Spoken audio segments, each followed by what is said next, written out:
Greetings nerdy list aficionados, and welcome back to Top 10 Nerd and the couples you want more of them. Superhero pairings, couplings, hookups that you didn't know about. Most likely. Some of you are level 10 paladins and know all the pairings, but I'm always trying to throw some curveballs at you. We've made it all the way to part 4, let the good times roll. I'm Sasha and these are the top 10 superhero couples you won't believe exist, part 4. Let's get started.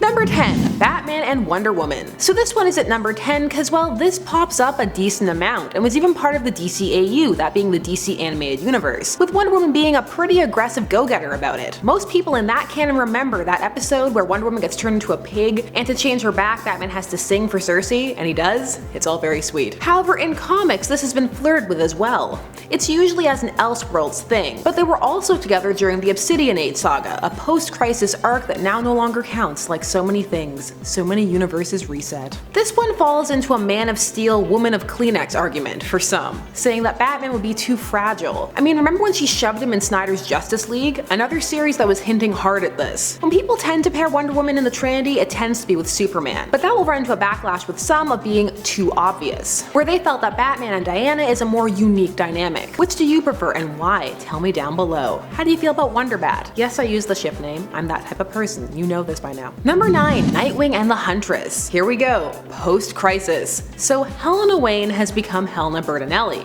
and is now a loose cannon who does what it takes to get the job done. She would end up having a relationship, a brief one, with Nightwing during one of his more angsty periods. They would even have a miniseries together where their dynamics would bounce off of each other. Her succeed at all costs and his Batman training, which more often expressed itself in the need for limits. It was a 4-issue mini. He tries to get her to change her ways and gives her the whole "we're both lonely" speech, which is a bold play, but if you get the person at the right time can be super effective, and it works here. I mean, this gets them sleeping together and then Barbara calls and it's super awkward because they were a thing and he's all, "Shh, you'll wake her up." Like, wait a hint, Dick, you didn't have to say that. She's over there. So this was a kinda sorta love triangle, but not really. It ended up being treated as a bit more of a physical thing, and it would carry over into new timelines, but it's not, for most people anyway, who people envision either of these characters with. Dick has his ship war with Barbara and Starfire, and there was a big push for Huntress and The Question, largely thanks to the Justice League cartoon, where they were super cute.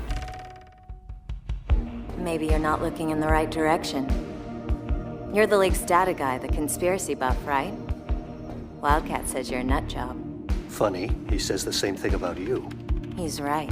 Number 8. SpiderMan and Mockingbird. So Spider-Man has had many a superpowered or superhero girlfriend, and one of them has been Mockingbird, who was actually married to Hawkeye for a bit. I'm telling you, Hawkeye, secret relationship ninja. Now Spider-Man and Mockingbird was set up as a bit of a mismatch, but was also supposed to be the relationship that was going to help Marvel move past One More Day. One More Day is the infamous storyline that ended Peter and MJ's marriage via demon divorce, and for many, MJ and Peter are endgame. So this was a relationship. She was Spider-Man's super spy girlfriend, who started hooking up with him while Peter was the head of Parker Industries, and had his life in order. However, from the start there were signs, like for example, Bobby didn't find Peter funny, and he quips all the time. Red flags. And then Peter would be reset again. So he would go from "I have a job and things are working out" right back to "he's a menace and he has no job and can't figure anything out, time to crash on her couch and then go find a roommate." Yeah, so she didn't want much to do with this Peter. I can't imagine why. And now has a very looking down on, mean to him, but she secretly still cares dynamic. Or she did. These things shift. Mostly now it's a, "hey, we used to date," and it's super awkward. You know how we could have avoided all of this? By having writers who understand that writing marriage can be interesting and dynamic. You just have to apply more than baseline effort. And I'm gonna rein in my salt, because I'm about to reveal my true form.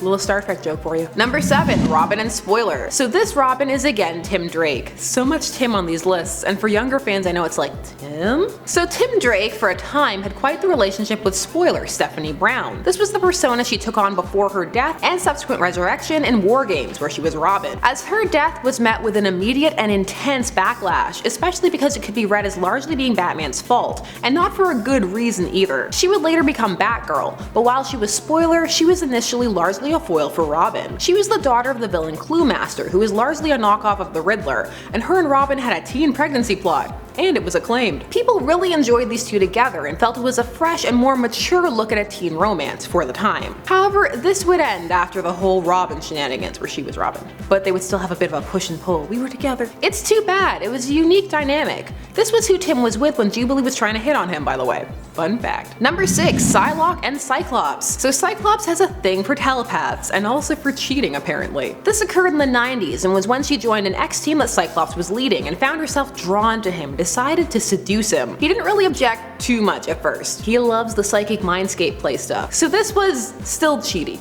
cause we're past him abandoning his wife and baby to hang out with Jean, but this followed pretty shortly after and he was now back with Jean. And so to some fans it was like, okay, so did Madeline mean nothing? Did Jean mean nothing? Like these are supposed to be the great loves of his life. And then here comes Psylocke. She would employ some of the same mind play things that Emma would do later on in the new X-Men, which were also super effective. Minus the creepy mindscape therapy pretending to be Jean, there's a lot. He would ultimately stay with Jean though, and then Cable would show up as an adult, so no time for cheating. Number 5. Barbara Gordon and Ted Kord. So this occurred during Birds of Prey and was set up as a separate romance for Barbara outside of Dick Grayson. Ted Kord was drawn to Barbara because of her intelligence and attitude, and she enjoyed his easygoing but still serious when needed attitude. The two would enter into a tentative relationship, however ultimately would decide that they would rather be friends / be with other people. This culminated with them leaning in for a kiss and being like, I have something to say, and she says, I'm getting serious about someone else, at the same time as he says, can we just be friends? The two have a good laugh about it and there were no hard feelings. Any lingering potential romantic feelings would be cut short by his murder by Maxwell Lord. And since his resurrection post universe-wide reboots,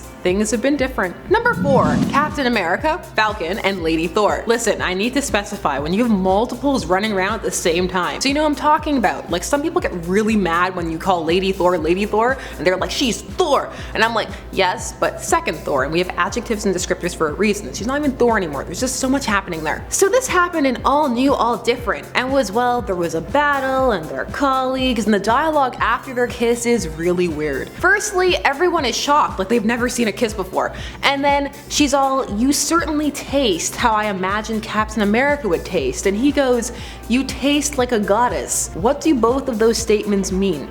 Like Squirrel Girl tastes like hazelnuts, that I understand, but what does Captain America taste like? Apple pie? McDonald's? I don't know. And a goddess, so light, energy, and pain? Also, she's not a goddess, maybe more like, you taste like a magic hammer. So yes, this was a thing that happened. They taste how the other expected. Tale as old as time. This ship is called Thundershield, by the way. Sounds like a great band, AC/DC all the way. Thundershield. Number 3. Scarlet Witch and Brother Voodoo, or Dr. Voodoo. Time for a Scarlet Witch pairing that doesn't involve mind control. Hooray! Scarlet Witch has recently had far more emphasis placed on the witch part of her persona, and was even recently retconned to not being a mutant anymore, which I hope gets changed back. Come on, pendulum retcons, where are you when I need you? Well, Brother Voodoo, Jericho Drum, is a powerful sorcerer, and was even the Sorcerer Supreme for a time. These two decide to explore what the potential future could hold together as a couple for a bit, and it was sweet. They both know the struggles the other has gone through, and the danger and power of magic. It's so wholesome. He asks her if she's okay, there's none of the judgment that comes from other people. She's all like, I've never been with anyone who understands both sides of me. And he's all, after their kiss, that was sudden. Good, but sudden. See, that's something cute after a kiss, not you taste how I thought you would taste. Blah. Wholesome cuteness. More of this, please. I support. Number 2. Kyle Rayner and Donna Troy. Just before we get started, in the new Teen Titans in the 80s, in that canon, for a time, Donna had a husband and a kid, and then the editors decided that that wasn't relatable for teens, so they had her family die in a car crash, so she could go back to going on dates. Because who can ever relate to having a family? More boys. Where the dates at? Anyways, Kyle was one of the boys for her to go on dates with. There would even later on be kind of a love triangle between her, Kyle, and Jason Todd. But that was the same series that would see her calling Jason Todd retarded. Do you get it? This was during Countdown. So in all honesty, all of that salt aside, this was cute. The two went on dates in space and balanced the duality of their secret identities and wanting a normal life. I mean, Donna was down for that. She married a normal guy. So teammates, hopefully more. That's Kyle talking, not me. They'll bring this up on occasion. It depends how much in favor Kyle is, especially post Hal's resurrection. Sometimes it can be like, Kyle? Who? And number 1. So what could top all of this? The Wasp and Deadpool. You're welcome. That's right, so Deadpool's Secret Wars number 4. This showed Janet sleeping with the hot in quotation marks, mustache Deadpool. This was a thing that happened. Well, chop it up to that melded universe, bizarre, weird, timey-wimey stuff going on. Later, there would be some drama about it, and it would come out that while this was going on, the deed, she was calling him Magnus, which is Magneto's name. So in the comics, it's far more common to hear Magneto called Magnus than Eric. So yeah, remember I told you that she hooked up with Magneto in Secret Wars? And apparently she's been thinking about it since then. Like dang, it's been decades. Well, poor Deadpool, his feelings were hurt. People are just so awful to him. Go back to Cable, sweetie, it'll be better. So those were 10 more superhero couples you never knew existed. Part 4. I've got more, you can't break me. Did any of these shock you? Let me know down below and how we missed anyone. I'm Sasha and thanks so much for watching Top 10 Nerd. Don't forget to like, share, comment, and subscribe. Hit that bell notification so that you never miss a vid, and we'll see you again soon. Bye bye.